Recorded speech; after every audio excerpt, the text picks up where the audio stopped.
¿Qué tal? Soy Isabel Cristina Uribe, soy abogada con maestría en Derecho Comercial. Estaré acompañándolos durante este taller 3 del Diplomado de Gestión Cultural para hablarles un poco sobre las ventajas y sobre las desventajas que tienen la constitución de determinadas personas jurídicas o de procesos de registro comercial como comerciante para la prestación de servicios y el ejercicio de las actividades de la industria creativa y cultural.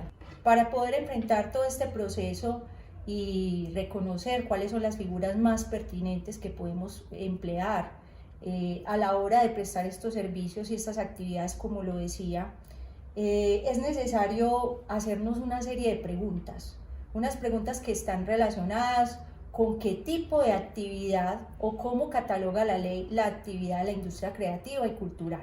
Entonces, la primera pregunta que quiero que nos guíe es si la industria creativa o cultural es una actividad que sea considerada como mercantil. ¿Por qué es importante determinar esto? Porque cuando nos vamos al Código Civil, la visión napoleónica, que es la que inspira este código, decía que solamente era comerciante la persona que de manera profesional o de manera ordinaria se dedicaba al ejercicio de una actividad, pero esa actividad tenía que haber sido catalogada previamente por la ley como mercantil. Si nos quedamos simplemente con la visión del Código Civil y la visión del Código de Comercio específicamente, pues tenemos que ver que la actividad o todas las actividades relacionadas con el arte y la cultura no eran consideradas como mercantiles, y esto sucedía así desde 1971. Pero hubo un cambio normativo muy reciente, y este cambio normativo fue impulsado básicamente por la corriente a nivel mundial que dice que la cultura es un nicho muy importante que apoya la economía de los países y de las sociedades. Y como ustedes ya saben, los cambios que trajo el nuevo gobierno en torno a poner su vista o poner todo su centro en este tipo de empresas o en este tipo de actividades, y sobre todo en los artistas, en los creativos, en los innovadores, en todas esas personas que quieren apostarle al país. Entonces se expidió el decreto 1669 del 2019, que nos trae un cambio muy importante a esta legislación de 1971 y incluye por primera vez todas las actividades relacionadas con el sector creativo y cultural como si fueran actividades comerciales. Entonces, cuando decimos que ya la actividad creativa y cultural, la ley la concibe como una actividad comercial, hace que quien la ejerza de manera profesional y que la ejerza de manera cotidiana será entonces considerado un comerciante, que implica que yo o que la ley me diga que si realizo esas actividades cotidianamente, pues yo sea un comerciante. Lo que va a hacer es que ya el Estado impone una serie de obligaciones y ya me va a poner en justo lo que estamos haciendo en este taller, en pensarnos cómo vamos a enfrentar esa nueva calidad que nos da la ley o esa nueva categoría que nos está imponiendo, qué otras obligaciones, pero también qué derechos adquiero yo al momento de ser catalogado como comerciante, y específicamente yo como comerciante, cómo voy a salir al medio. Entonces, esas actividades que nos trajo el decreto 1669 del 2019 se entienden categorizadas por un código que se llama el código CIU. Ese código es la clasificación internacional industrial uniforme. Esa clasificación, que la podemos encontrar en el decreto, pues nos va a enumerar una serie de actividades que van a ser importantes dentro de los procesos de formalización que les explicaré en unos segundos. Entonces, vamos a encontrar actividades como cuáles. Por ejemplo, el código CIU 7410 habla de las actividades especializadas en el diseño, códigos como el 9006, donde nos habla de las actividades teatrales, el código 3210, por ejemplo, fabricación de joyas, bisuterías y artículos conexos, edición de libros, en el 5811, y otros códigos como el 5912, actividades de postproducción de películas cinematográficas, videos, programas, anuncios. Entonces, ¿qué quiero decirles con esto? Lo primero que teníamos que hacer era determinar si las actividades del sector cultural eran tenidas como actividades comerciales. Y efectivamente estamos diciendo, hasta la regulación del 2019 no, porque estamos regulados por la regulación de 1971, que es el Código de Comercio. Actualmente, ¿qué tenemos? Una regulación que nos dice que las actividades de la industria creativa y de la gestión cultural sí son actividades comerciales, y si yo las realizo de manera profesional y cotidiana, soy un comerciante. Ahora vamos a ver, bueno, soy un comerciante, pero ¿qué tipo de comerciante? Entonces, ya que sabemos que es una actividad mercantil, ya que sabemos que yo soy un comerciante cuando la ejerzo de manera profesional y cotidiana, ahora vamos a ver entonces cómo voy a prestar esa actividad, ¿cierto? Porque eso también va a definir la forma en que yo voy a personificar esa labor de comerciante, que ya se los voy a explicar. Entonces, vamos a hacernos otra pregunta. ¿A qué te dedicarás? Es decir, listo, yo ya sé que hago joyas, yo ya sé que hago videos, yo sé que tengo una editorial, yo sé que yo soy un artista y sé que soy muy teso organizando eventos de tipo cultural, ¿cierto? Entonces, yo puedo definir dos maneras de prestar ese servicio. Yo podría decir, lo voy a hacer como asesor, lo voy a hacer como consultor, y simplemente voy a asesorar a otras empresas, por ejemplo, más grandes, y yo los voy a acompañar porque tengo una experiencia, porque tengo un conocimiento, así como muchos de ustedes posiblemente lo están haciendo con los municipios, con las casas de la cultura, posiblemente hasta con agencias de turismo, porque hoy hay un concepto muy interesante que es el turismo cultural, ¿cierto? Así como lo pueden estar haciendo con las juntas de acción comunal, ¿cierto? Entonces, en ese caso yo soy un asesor y un consultor. La diferencia es que cuando yo soy un asesor y un consultor, pues soy un contratista, o sea, lo estoy haciendo por prestación de servicios. Cuando yo soy empleado, el tema es completamente diferente. Aquí nos vamos a alejar siempre y 100% del papel del empleado. Vamos a hablar de la persona que decidió prestar sus servicios por su cuenta, por su riesgo, y que no tiene un contrato laboral, lo que entonces haría que no tenga que cumplir horarios, lo que entonces haría que todos los medios con los que preste servicios son propios, ¿cierto? Entonces nos vamos a poner en ese papel. Yo puedo prestar estos servicios y decir, solamente voy a ser consultor o asesor. O yo me voy a dedicar a algo más grande, que requiere una organización más grande, como por ejemplo producción de eventos, prestación de servicios o producción de bienes, pero a una gran escala, ¿cierto? A un calado diferente. Entonces, ahí, con esa diferenciación de si lo voy a hacer simplemente como asesor o consultor, o si voy a ser grande y voy a tener toda una organización, quiero tomarme como una especie de paréntesis o un momentico para hablarles de tres conceptos que se utilizan mucho en el medio, pero que no son como muy reconocidos o muy diferenciados, pero que tienen un papel muy importante. ¿Cuáles serían esos? Hay un concepto que es la empresa, otro que es el establecimiento de comercio y otro que es el local comercial. Porque así yo sea asesor o consultor, porque así yo sea o tengo una organización para, por ejemplo, la producción de eventos, pues estos tres conceptos siempre se van a cruzar. Y en un caso o en otro caso puede que sean necesarios o no. Entonces voy a iniciar con el concepto de establecimiento comercial. ¿Qué entiende la ley por establecimiento comercial? Mucha gente se refiere a establecimiento comercial para hablar del espacio físico, el local, donde está la oficina, para donde están las sillas, para el lugar donde está el teatro ubicado, y se le dice establecimiento de comercio. Pero técnicamente el establecimiento de comercio incluso está compuesto por los intangibles, por el know-how o por la experiencia que nosotros tengamos. Está compuesto es por todos los bienes, tangibles o intangibles, corporales o incorporales, que yo utilizo o que yo empleo para la realización de una actividad mercantil. Entonces, supongamos que yo simplemente soy una asesora y consultora, Isabel Uribe, a nombre propio.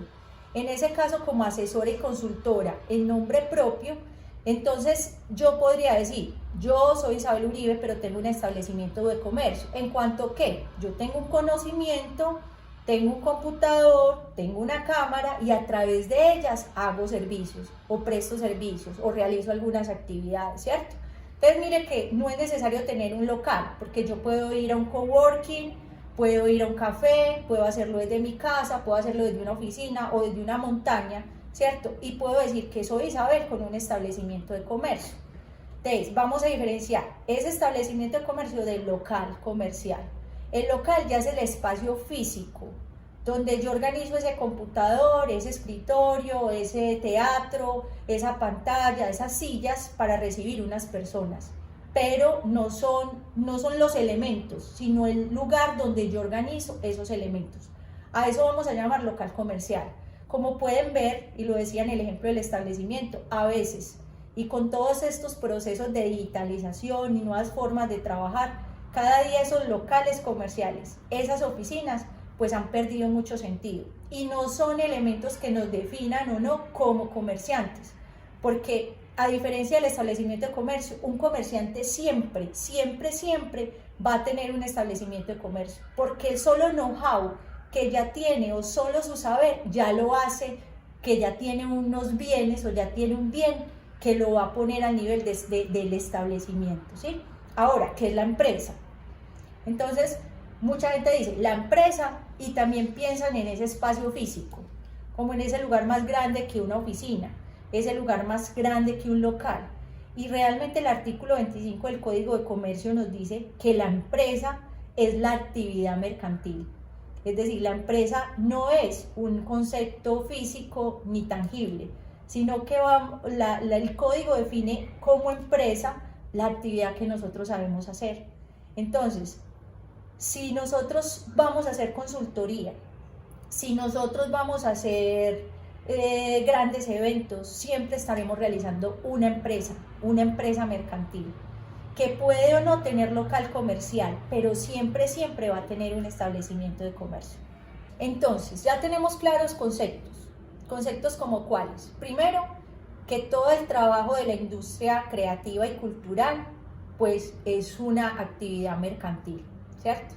También tenemos claro que esa actividad mercantil, pues puedo prestarla como asesor o consultor, como una persona independiente o también como un conglomerado o como una gran organización, pero que sea como sea que se preste o que se entregue esa actividad al público, pues siempre va a estar ligada a tres conceptos: empresa, que es una actividad; establecimiento comercial, que es la organización de todos los bienes tangibles e intangibles para yo poder prestar esto o realizar esta actividad o esta empresa; y el local comercial como el espacio físico, ¿cierto? Ahora, ya sabemos que cuando yo realizo constantemente una actividad mercantil, y ya tenemos claro que la industria creativa y cultural es una actividad mercantil, pues empieza el Estado a decirme, o empezamos nosotros mismos a preguntarnos, pues bueno, ¿yo cómo me formalizo? ¿Qué es eso de formalizarme? Pero entonces aquí quiero que hagamos una diferenciación también de conceptos entre formalizarme y legalizarme, porque en lo personal, como Isabel Uribe, como la abogada que soy, yo pienso que formalizarme no es igual a legalizarme, porque es que una persona no esté formalizada no quiere decir que es una persona ilegal, ¿cierto? ¿Por qué? Porque hay momentos donde, siendo muy sinceros, necesitamos probarnos en el medio, necesitamos saber hasta dónde somos capaces para empezar a cumplir con otras obligaciones. A veces también estamos realizando todas las actividades no tan formalizados, pero formalizados de alguna manera y cumpliendo con las obligaciones legales.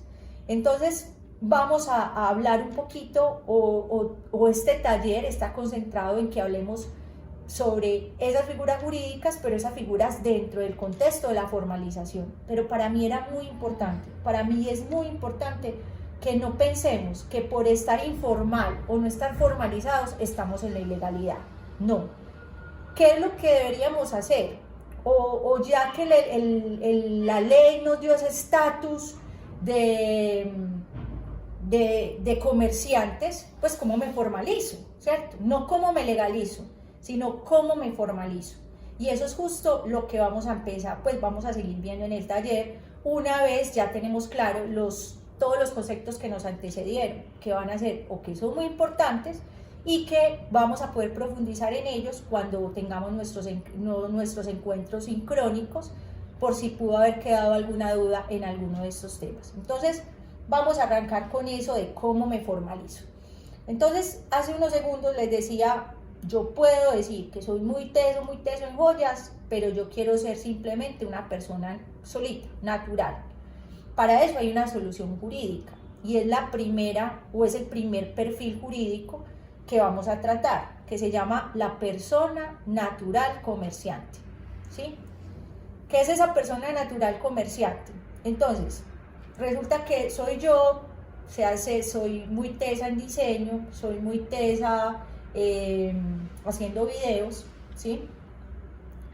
Y mi expectativa es seguir prestando mis servicios, ni siquiera tener empleados, simplemente hacerlo yo.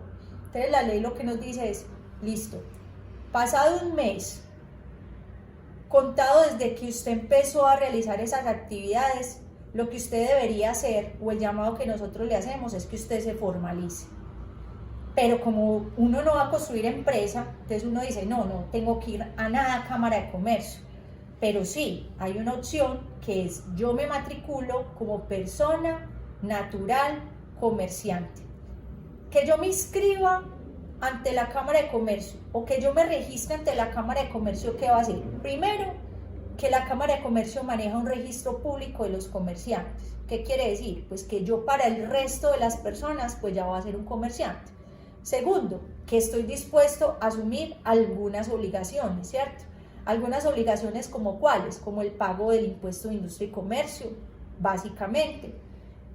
Otra de las cosas que estoy dispuesta a asumir es que mi responsabilidad es diferente a la responsabilidad de una persona que no es comerciante, porque la ley entiende que si yo me registro como comerciante soy un profesional y tiene que responderle de manera diferente a las personas que vienen y acceden a mis productos o a mis servicios. Y ahí eso nos va legando a que yo ya estoy siendo responsable con otro sector de la población que es el consumidor. Y aquí viene a jugar un tema muy importante y es el Estatuto del Consumidor. Pero adicionalmente, yo anualmente voy a tener que volver a la Cámara de Comercio y renovar mi registro o renovar lo que acabé de decir o lo que dije en el año anterior. Esto va a tener varias ventajas. Una ventaja es que hay una facilidad en el registro, ¿cierto? Otra ventaja es que no se requiere elaboración de documentos como los estatutos, no se requiere contar con un aporte de capital, no se requiere abrir una nueva cuenta bancaria porque la cuenta va a seguir siendo la tuya, no se requiere quebrarse la cabeza, el corazón y la confianza pensando con quién me voy a asociar, en que si me asocio con mi amigo de pronto pierdo al amigo, ¿cierto? Sino que usted simplemente va y se registra. Muchas personas tienen, y eso ha cambiado mucho con las reformas tributarias, la idea de que cuando uno es persona natural comerciante y está registrado con todas estas ventajas, pues hoy hay una reducción de impuestos. Y esto es más o menos cierto. ¿Por qué?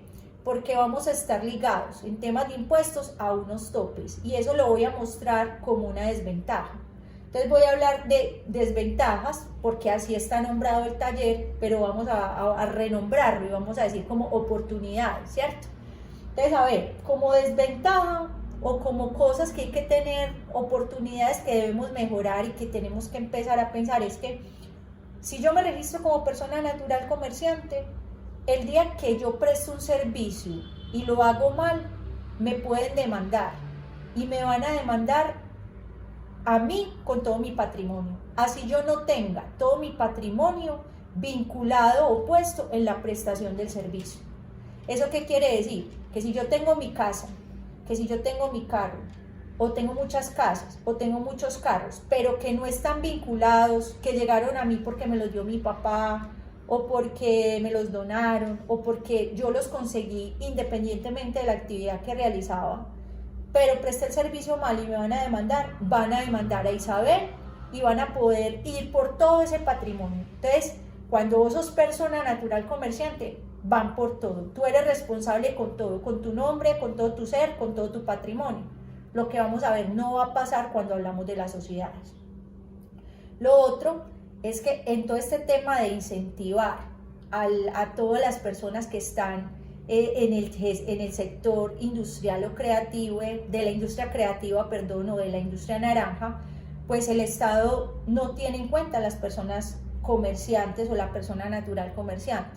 O más que no los tiene en cuenta, pues los beneficios son más pequeños o son muy limitados, puesto que la idea del Estado es lograr la formalización y una formalización que fomente la creación de empresas.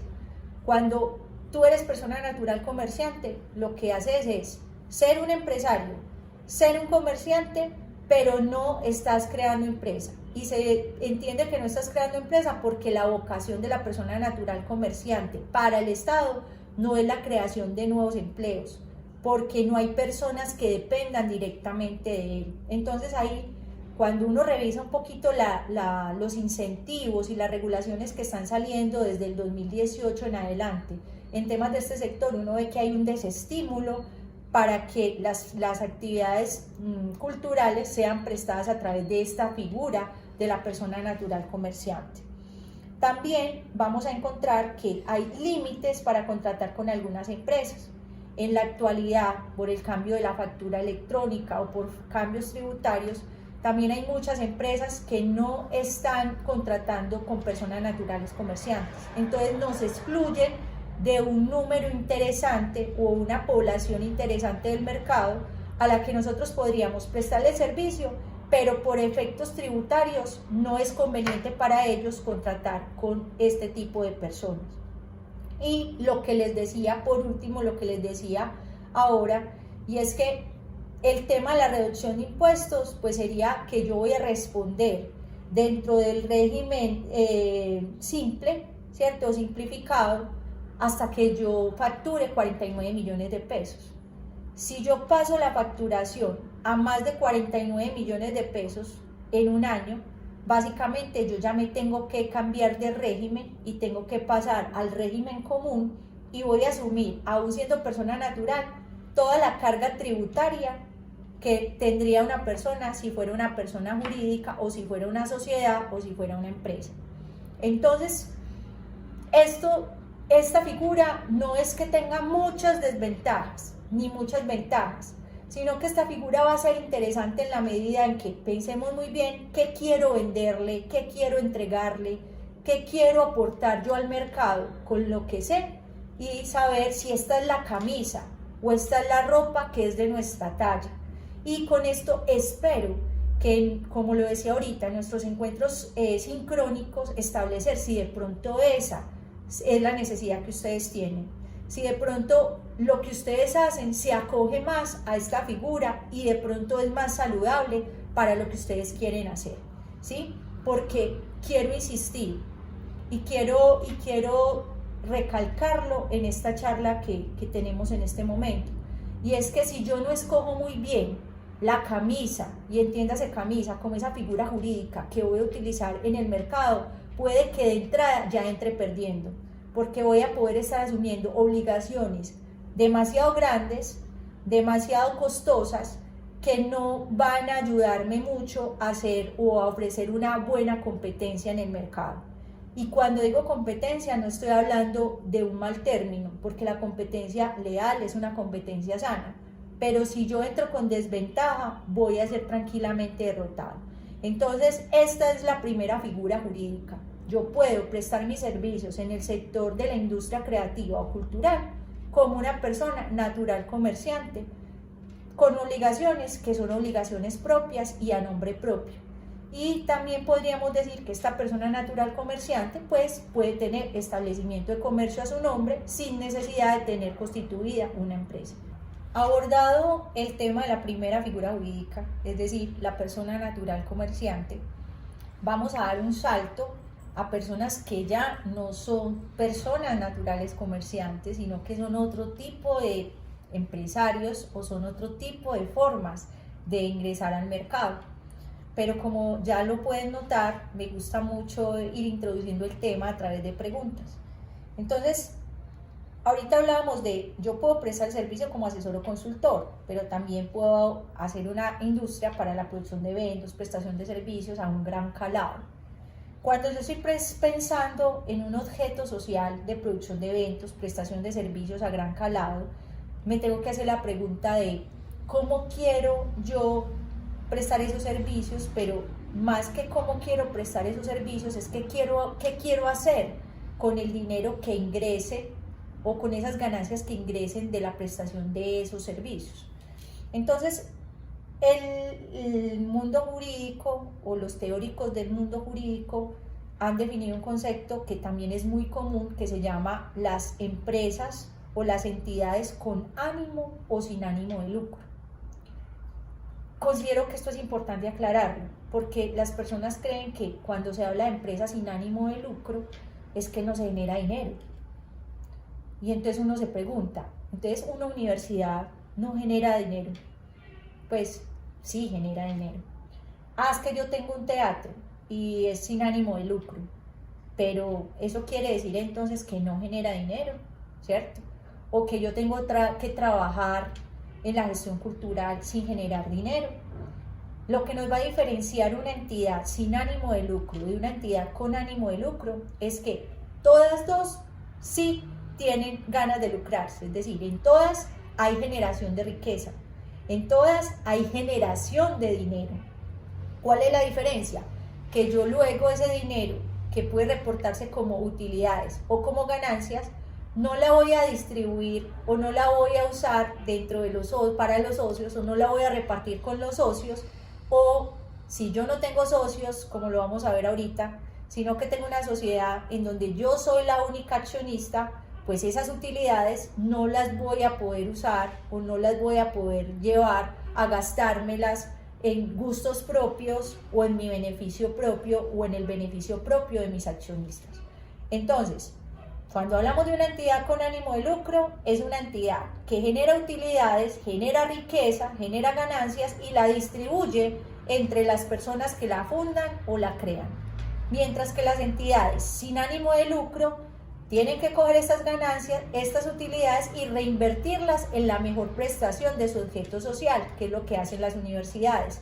Todas las ganancias y todas las utilidades las tienen que revertir en su misma función, que es la prestación de esos servicios educativos. Y eso es lo que nosotros tenemos que hacer cuando tenemos una entidad sin ánimo de lucro en el sector cultural. Todas las dos vías en el sector cultural son viables. Podemos tener sociedades con ánimo de lucro o entidades sin ánimo de lucro, tranquilamente. Y la decisión va a estar justamente en nosotros. Ahora, ¿qué tipo de entidades se conocen como entidades con ánimo de lucro? Las más importantes y las más representativas son las sociedades mercantiles. ¿Quién regula esas sociedades mercantiles? Las regula la legislación comercial. Especialmente las va a regular el Código de Comercio o la Ley 1258 del 2008, que nos regula las SAS. Y nos da a decir, las sociedades mercantiles o las sociedades comerciales, estos son sus requisitos o estas son sus obligaciones, ¿sí? Yo quiero tocarles también dos figuras que podrían entenderse como entidades con ánimo de lucro y son las uniones temporales y una nueva figura que están trabajando mucho y que de pronto se nos presta para la prestación de los servicios en la gestión cultural y son las empresas o las industrias spin-off, que ahorita espero pues ahondar muy cortamente porque no es la razón de este taller, pero hablar de la unión temporal y de la spin-off. Y obviamente nos vamos a enfocar en las sociedades comerciales. Y entidades sin ánimos de lucro, las ESALes, o lo que la gente conoce normalmente como entidades sin ánimo de lucro o entidades sociales del orden social. Y dentro de esas entidades sin ánimo de lucro vamos a trabajar las diferencias y vamos a ver un poquito de las ventajas y las desventajas de lo que son las fundaciones, las corporaciones y las asociaciones. Para finalmente, ¿qué? Decidir o tener al menos información muy clara sobre cuál es la mejor forma para yo enfrentarme al mercado. Entonces, definido que hay entidades con ánimo y sin ánimo de lucro, vamos a entrar a las sociedades para trabajarlas como la categoría más importante de las entidades o de las empresas con ánimo de lucro.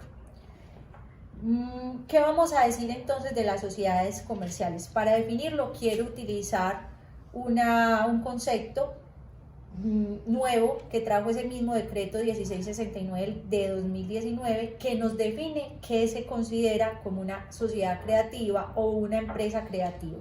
Entonces dice, son empresas de economía naranja, y voy a resaltar este concepto, las personas jurídicas, es decir, para toda la regulación de la economía naranja, de la industria cultural y de la industria creativa, de entrada hay un descarte de la persona natural comerciante, porque el concepto es, son empresas de economía naranja las personas jurídicas, contribuyentes del impuesto sobre la renta y complementarios del régimen ordinario, que se encuentran domiciliadas. Primero, este es uno de los primeros requisitos. Para ser una sociedad de la gestión cultural, la industria naranja o la economía naranja, como queramos nombrarla, lo primero que hay que hacer es ser una persona jurídica. Es decir, nos tenemos que salir del ropaje o de la camisa de la persona natural comerciante. Entonces tenemos que ser una persona jurídica. Segundo, tenemos que estar domiciliadas dentro del territorio colombiano. Tercero, nos tenemos que haber constituido antes del 31 de diciembre del 2021. Tenemos que tener como cuarto un objeto social exclusivo en el desarrollo de industrias de valor agregado tecnológico o actividades creativas enmarcada dentro de las actividades que el mismo decreto constituye o determinó como actividades mercantiles, las que decíamos iniciando esta charla. Todas las que estén dentro de los códigos IU, ¿sí?, que ellos definieron como actividades mercantiles. Entonces tenemos que ser muy juiciosos porque el objeto de esas sociedades tiene que coincidir con esas actividades establecidas, ¿sí? Y entonces estos son elementos que debe cumplir toda sociedad que se precie de ser una sociedad o una empresa creativa o del gestor cultural. Ese es como el primer concepto. Ahora, yo debo cumplir con esos requisitos para ser tenida como una sociedad o una empresa de la economía naranja o cultural. Pero existen dentro del entorno de las sociedades, y aquí voy a hacer referencia por cuestión de tiempo simplemente a un tipo societario, y son las sociedades por acciones simplificadas. Pero antes de irme a darles como las características de ellas, quiero hablarles de las características que son comunes a todas las sociedades comerciales que están dentro de esa clasificación de entidades con ánimo de lucro. Entonces, lo primero, todas las sociedades que están reguladas por la legislación comercial tienen un criterio sin el cual no existiría, y es que hay una cosa que se llama el ánimo societario o el ánimo de asociarse, ¿sí? Entonces, ¿qué es eso? Que para yo tener una sociedad, lo primero que debo saber, y esto va a ser relativo, es con quién me quiero asociar. Recuerden que ahorita que hablábamos de la persona natural comerciante, decíamos que una de las ventajas es que yo no tenía que pensar quién iba a ser mi socio, ¿sí? En cambio, cuando yo leo una sociedad, sí tengo que pensar quiénes van a ser mis socios, con una excepción, y es la sociedad por acciones simplificadas, que como veremos ahorita, yo puedo constituir una sociedad por acciones simplificadas como único accionista. Eso es una figura jurídica, una creación arbitraria, porque es muy raro hablar de una sociedad donde yo no me voy a asociar sino conmigo mismo. Entonces esa es la excepción, pero lo normal o la regla general es que cuando yo hablo de sociedad, hablo de personas que tienen ánimo de asociarse o un ánimo societario, como lo diría la ley. La segunda característica que es común a todas las sociedades es que hay un ánimo de lucrarse. Entonces miren que esto es consonante en su clasificación de ser una entidad con ánimo de lucro. Quiero lucrarme es, yo quiero producir riqueza, pero no solo una riqueza que me permita ejercer mi objeto social, sino que yo quiero que genere plata para que yo pueda seguir haciendo mi actividad comercial, pero también para ser feliz y para vivir con cierto bienestar. Entonces yo puedo querer generar dinero para gastármela ayudando a otros, o puedo querer generar dinero para vivir mejor con mi familia y poder acceder a un tipo de bienes que la empresa me puede generar. Entonces, en estas entidades siempre hay ánimo de lucro y por lo tanto siempre hay distribución de las ganancias o los dividendos al fin de ejercicio o dependiendo de lo que estimen los socios. Tercero, hay constitución a través de estatutos. Es decir, aquí no es que yo voy como cuando soy persona natural comerciante con mi cédula, diligencio unos formularios y quedo constituido, registrado en Cámara de Comercio. No, aquí es necesario que yo me siente, planee unos estatutos conforme me lo solicita la ley, pero también conforme con el querer de los accionistas o de los socios.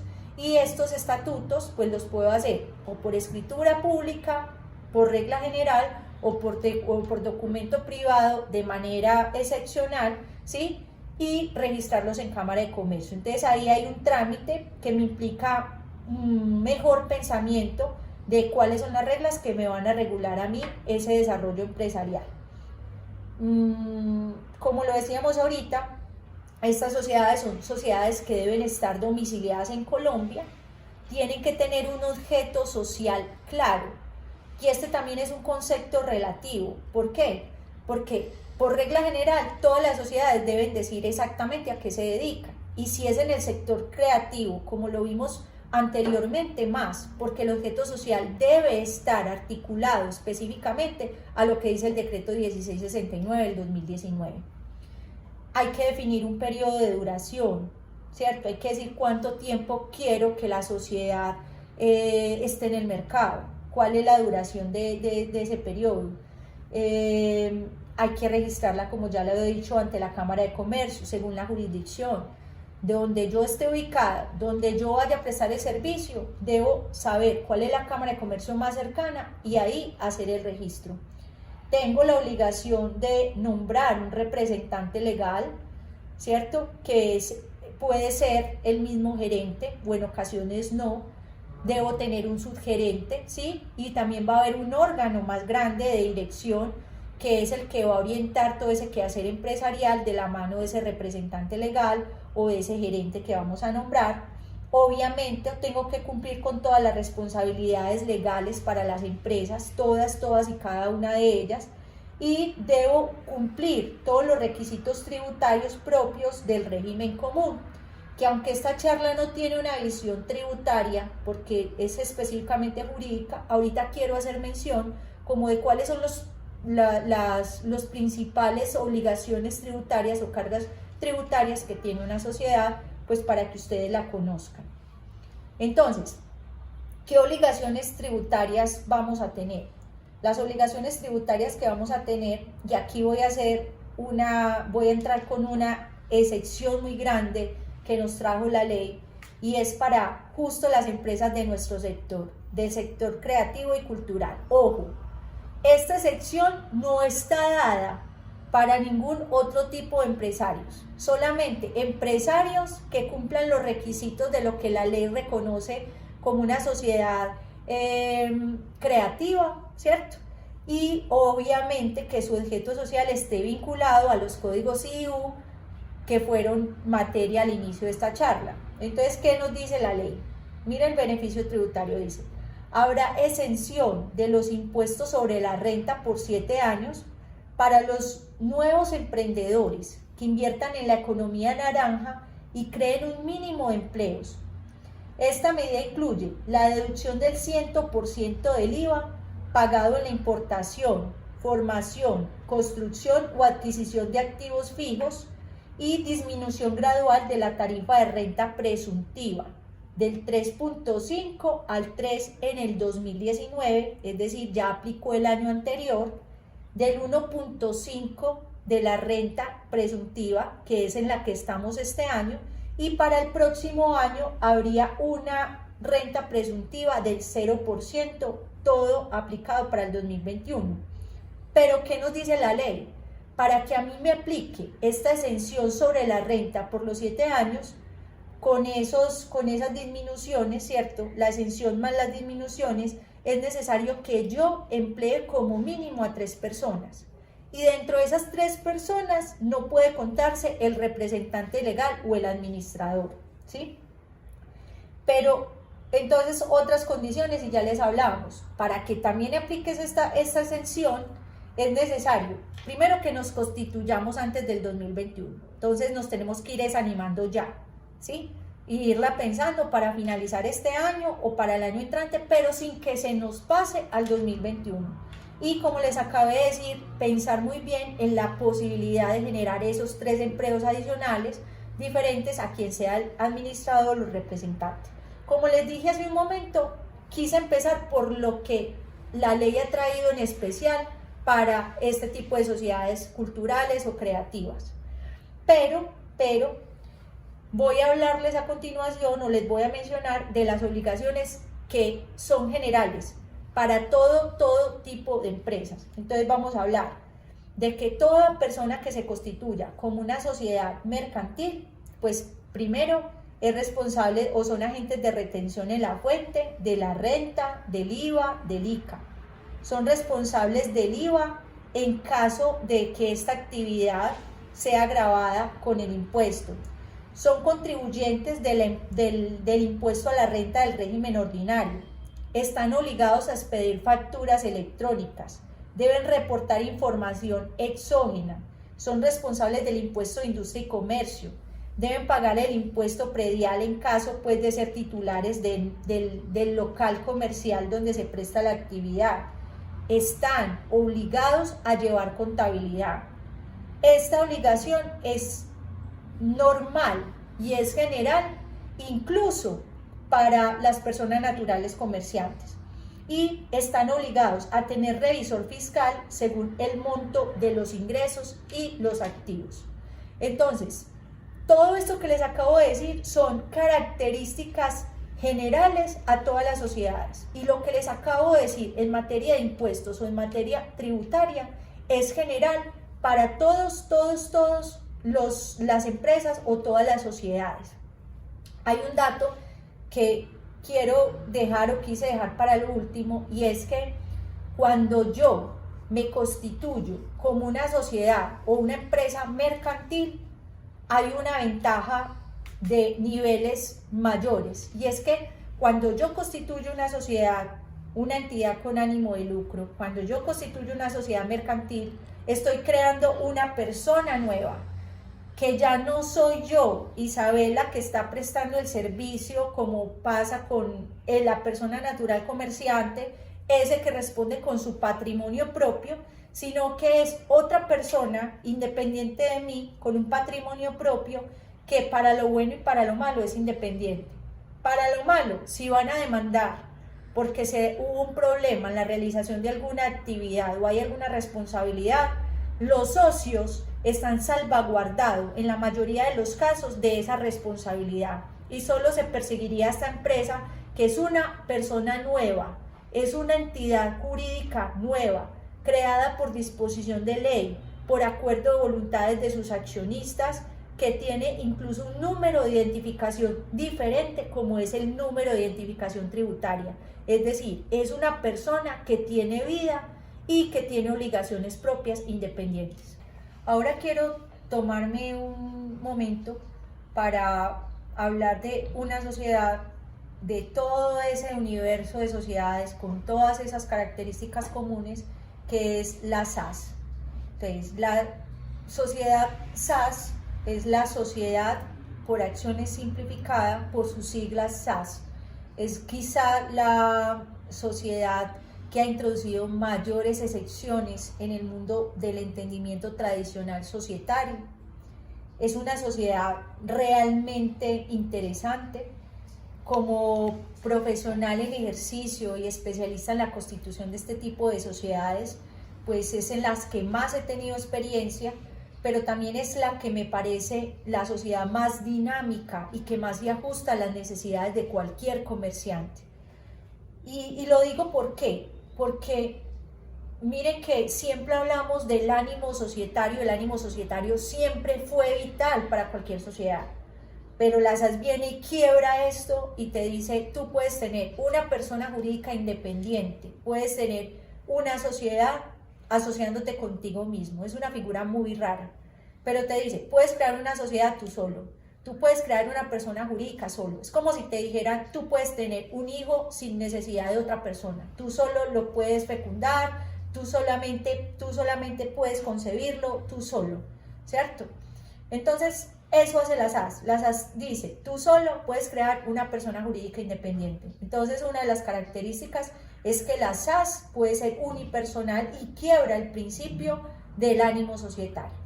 Segundo, yo no tengo que constituirla y es la única sociedad que puede ser constituida a través de documento privado, sin necesidad ni siquiera de ir a la notaría a hacerle reconocimiento, ¿sí? Yo hago un documento, unos estatutos conforme la ley lo determina, la ley 1258, apenas la ley me determina esto, ¿cierto? Yo hago ese documento y lo que tengo que hacer para que esta sociedad nazca en la vida jurídica o tenga registro público y tenga efectos frente a terceros, básicamente es registrar este documento privado ante la Cámara de Comercio. Lo otro, ahorita les decía, una característica es que todas las sociedades tienen un objeto social, ¿cierto? Ese objeto social, pues en el caso de las entidades o las empresas que vamos a constituir en el sector cultural, pues tiene que tener un objeto definido y tiene que relacionarse con las actividades IU, pero la sociedad por acciones simplificada permite que el objeto social sea indeterminado, es decir, que una persona pueda dedicarse a cualquier cosa con esta empresa.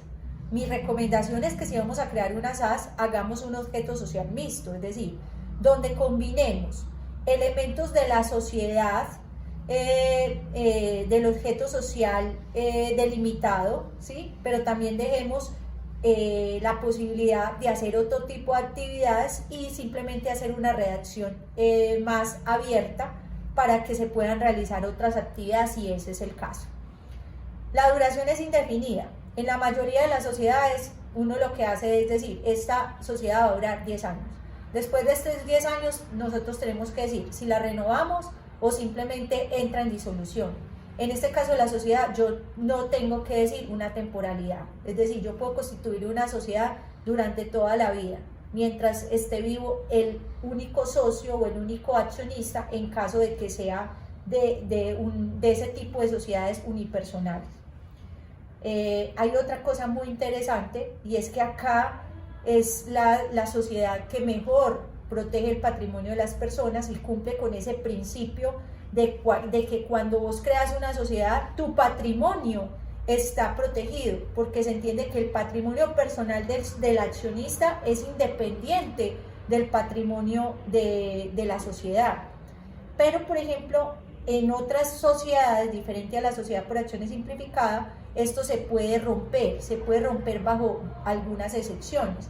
En el caso de las SAS, pues solamente hay una excepción y es el caso de fraude tributario, ¿cierto? O problemas de tipo laboral con los empleados, pero donde se compruebe que hay un daño, hay una intención, hay un fraude, ¿cierto? Pero de lo contrario, el patrimonio personal está protegido.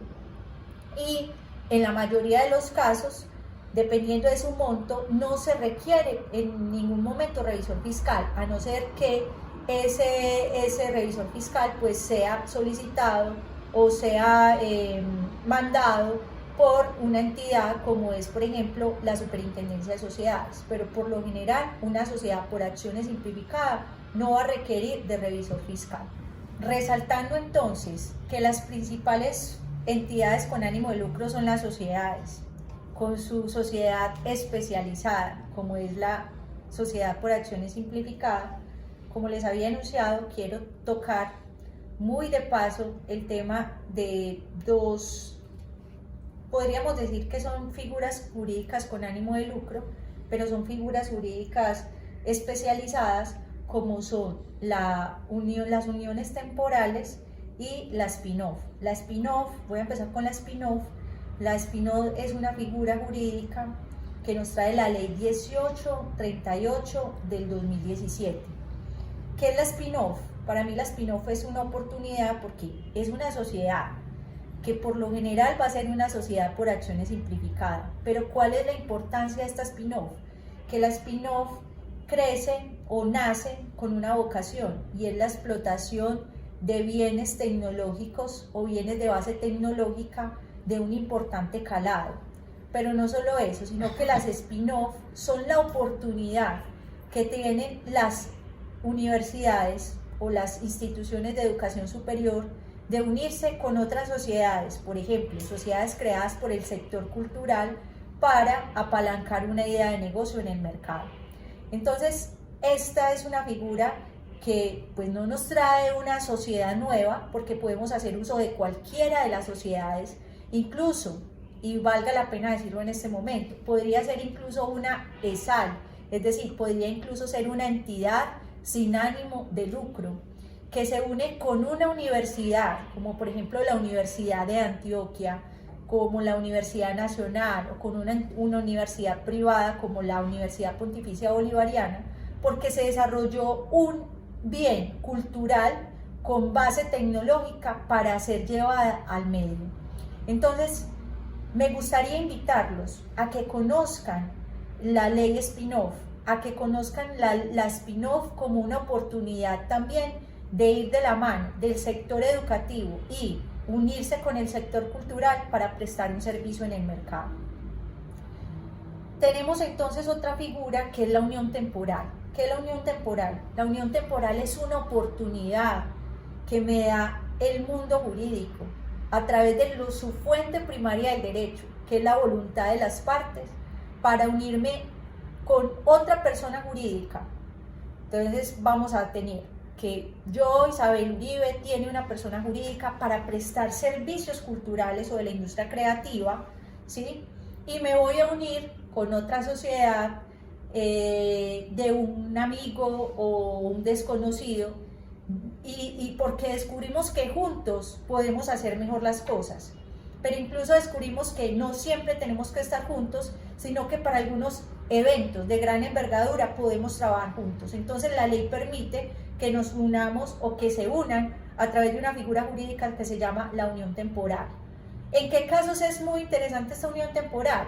En el caso, por ejemplo, de presentarme a licitaciones con entidades como los municipios, como el departamento, como la entidad de gobierno nacional o entidades de gestión.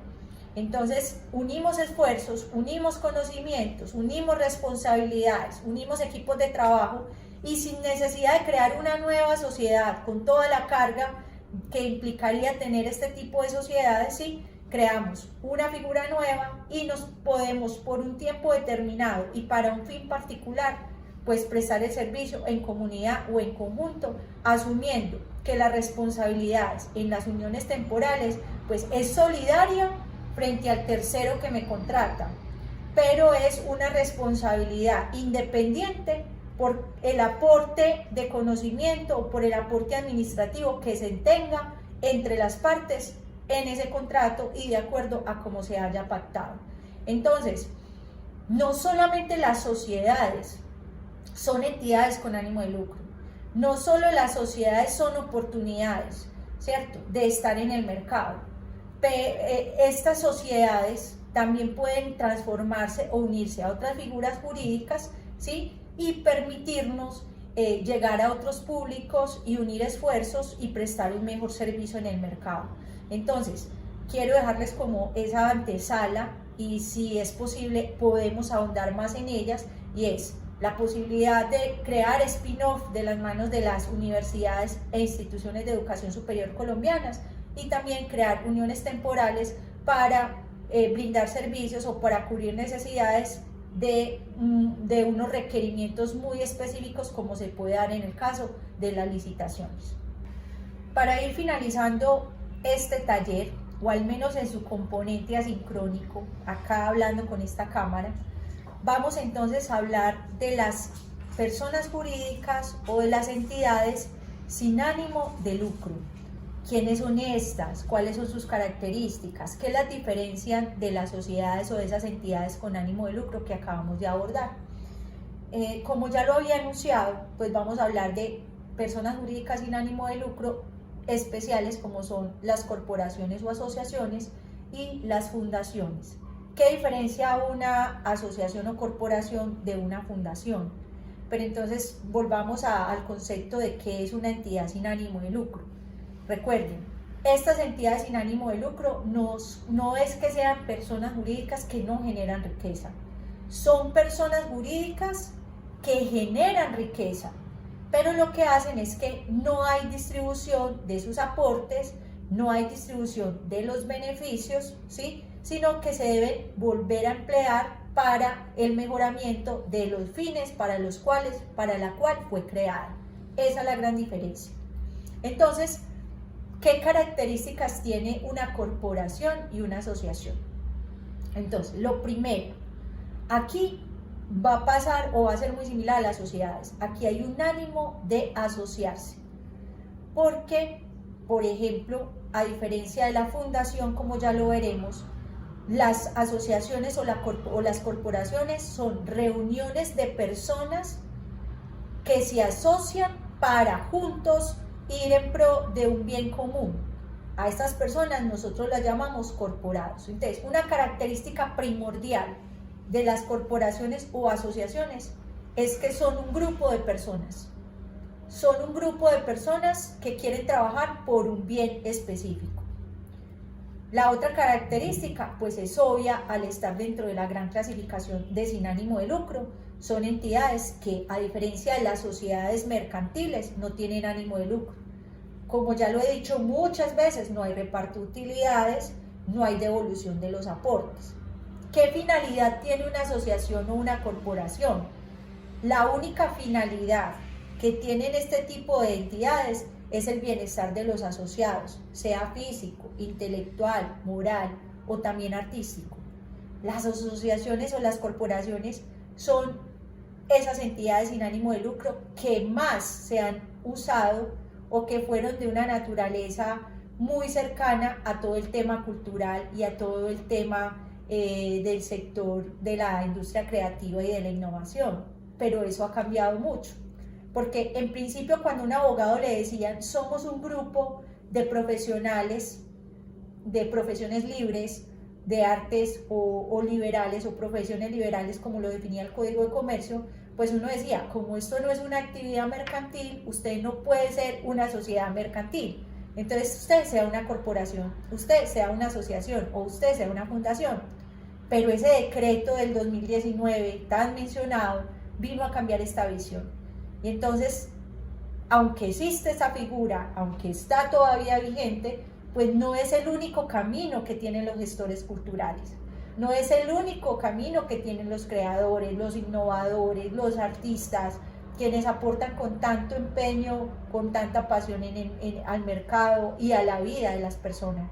Entonces, como la finalidad era el bienestar de los asociados, sea físico, intelectual, pues esta era casi que la figura jurídica por excelencia de este sector. Pero ya les dije, esto ha cambiado. ¿Quiénes son los beneficiarios? Los beneficiarios de esta son solamente las personas que sean asociados o corporados.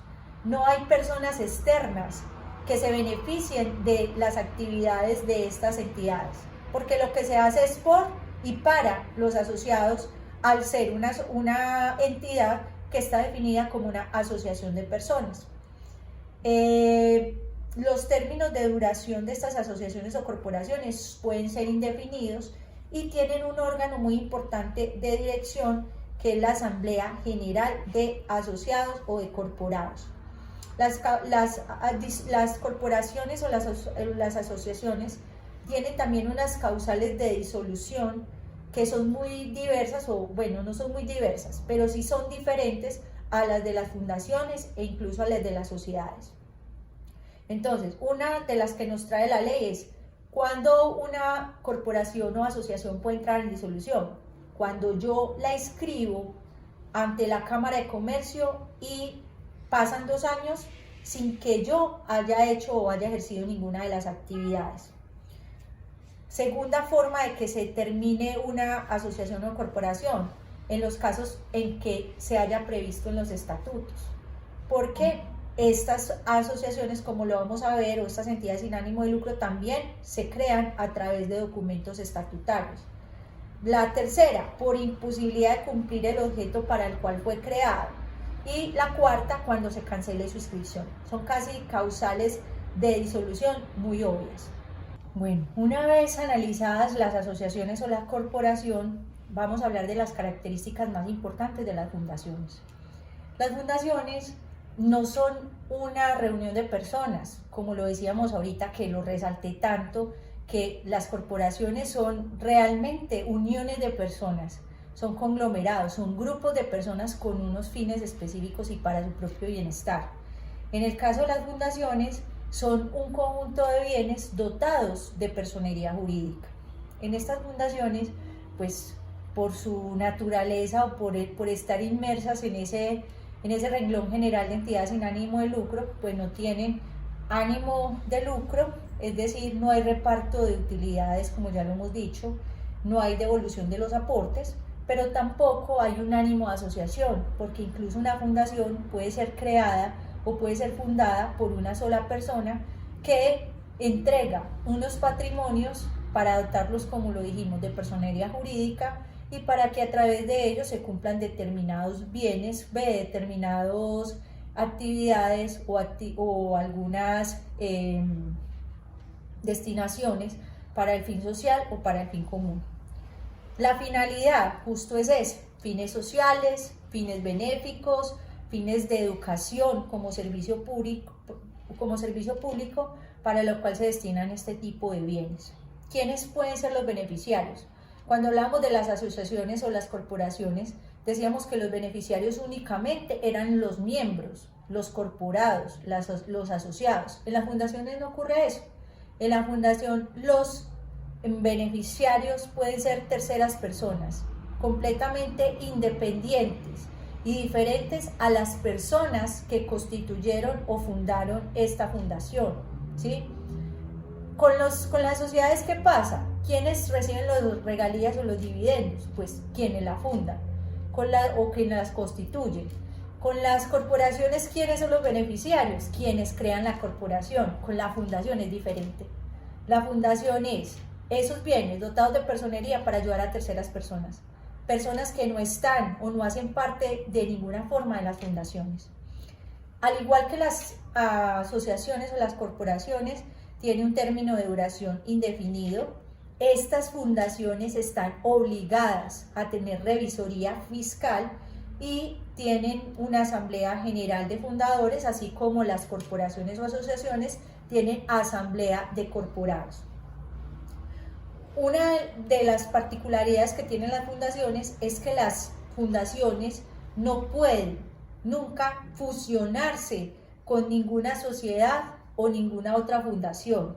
Caso contrario a lo que sucede con las asociaciones o corporaciones, que al momento de extinguirse más que darse por terminadas, es para extinguirse, lo que pueden hacer es unirse con otras corporaciones, otras asociaciones o incluso sociedades comerciales. La fundación nunca hace esto.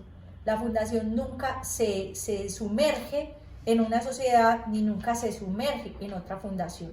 Este es un dato muy importante de ellos.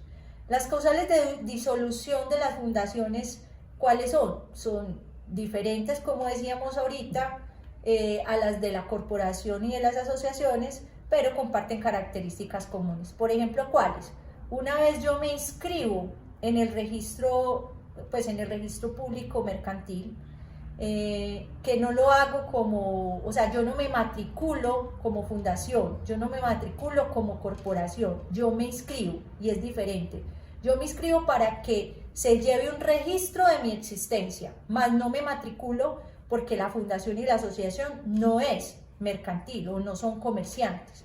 Entonces, una de las causales de disolución es esa. Si contados 2 años, a partir de que me inscribo, ojo, no me matriculo ante la Cámara de Comercio y no he empezado a hacer ninguno de los elementos de mi objeto social o no ejecuto mi objeto social, esta es una causal para que la fundación sea declarada disuelta.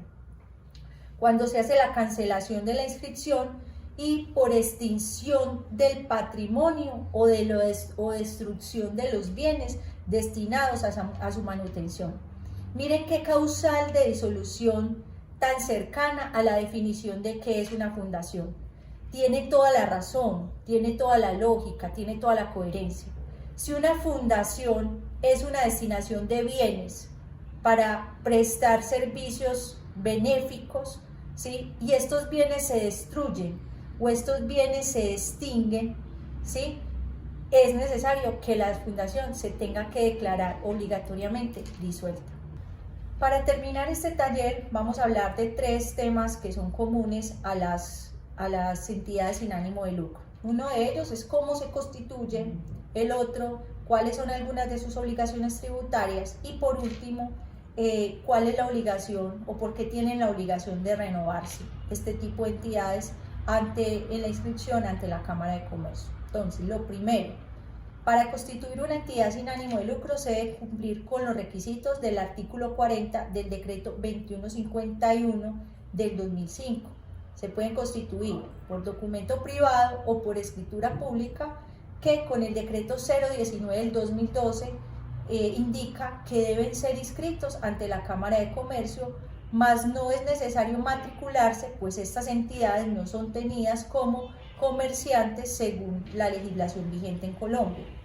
¿Qué debe contener este documento? Pues el nombre con el que vamos a identificar a la entidad, la identificación y domicilio de las personas que intervengan en la creación, y recuerden que en la fundación puede ser una sola persona, la clase de persona jurídica, es decir, si es una fundación, una asociación, una corporación, el objeto, que debe ser un objeto acorde pues a las finalidades que persiguen este tipo de entidades, y en este caso puedo decir que tranquilamente podrían ser un objeto social vinculado incluso a las actividades del sector cultural, industrial, creativo, y el único requisito que tendrían es que de verdad se actúe como una entidad sin ánimo de lucro, es decir, que en caso de que estas actividades generaran o reportaran algún tipo de utilidad o ganancia, pues no sea repartido a título de regalías o dividendos entre las partes, sino que básicamente pues se vuelva y se reinvierta en ese objeto social. Es necesario definir el patrimonio y la forma en que se harán los aportes, la forma de la administración, indicando todas las facultades y las funciones que van a tener los miembros en los cargos de administración y representación legal, la periodicidad de las reuniones ordinarias que se van a tener y las formas en que tienen que convocarse tanto las reuniones ordinarias como las extraordinarias. Estas entidades, a diferencia, por ejemplo, de las fundaciones que pueden tener un tiempo indefinido, la duración precisa de la entidad y las causales de disolución ya referidas anteriormente, la forma de hacer la liquidación una vez se disuelva esa corporación o fundación, las facultades y obligaciones del revisor fiscal, que en el caso de la fundación es obligatorio, y como ya lo decía, no solamente la forma de administración, las funciones de los administradores, sino que en estos documentos se debe hacer el nombramiento de estas personas que van a participar en la administración.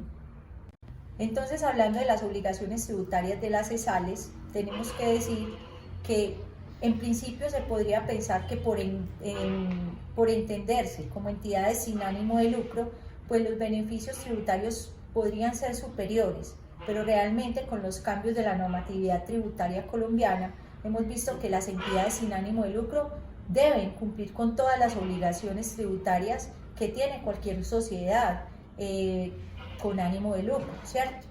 Tienen un beneficio, y es que cuentan con una tarifa preferencial en el impuesto a la renta y complementario sobre el beneficio neto o el excedente, pasando anualmente del 33% al 20%. También las ESALES pueden ser receptoras de donaciones que podrán en algunos casos dar lugar a descuentos tributarios para quien realice la donación.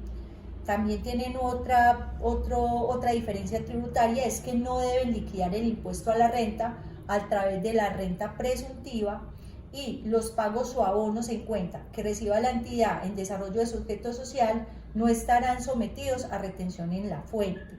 Esto tiene un condicionamiento, y es excepto cuando se trata de pagos o abonos en cuenta realizados en el marco de un contrato de obra pública o de interventoría celebrado con una entidad estatal.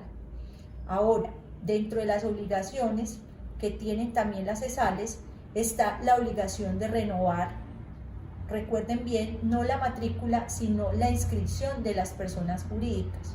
Y esto es en virtud de la Ley 1727 del 2014, donde nos responderían a la pregunta si se debe renovar la inscripción de las personas jurídicas, la respuesta sería un sí.